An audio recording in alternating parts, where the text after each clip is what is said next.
ಸತ್ಯ, ನ್ಯಾಯ, ವಿಚಾರ, ಅಭಿವ್ಯಕ್ತಿ, ವಿಶ್ವಾಸ,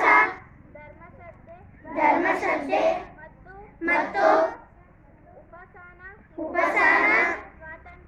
ಸ್ವಾತಂತ್ರ್ಯ, ಸ್ಥಾನಮಾನ ಹಾಗೂ ಅವಕಾಶ,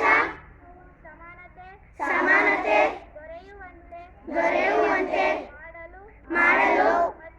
ಮತ್ತು ವ್ಯಕ್ತಿ ಗೌರವವನ್ನು,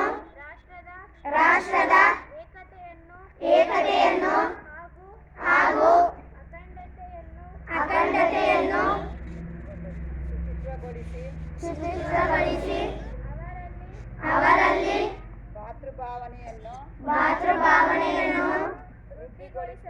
ವೃದ್ಧಿಗೊಳಿಸಲು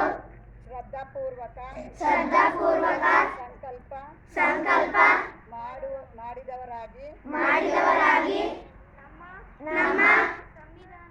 ಸಂವಿಧಾನದ ಸಭೆಯಲ್ಲಿ 1949ನೇ ನವೆಂಬರ್ ತಿಂಗಳ ಈ ದಿನದ ಮೂಲಕ ಈ ಸಂವಿಧಾನವನ್ನು ಅಂಗೀಕರಿಸಿ ಅಧಿನಿಯಮಿಸಿ ಅರ್ಪಿಸಿಕೊಂಡಿದ್ದೇವೆ.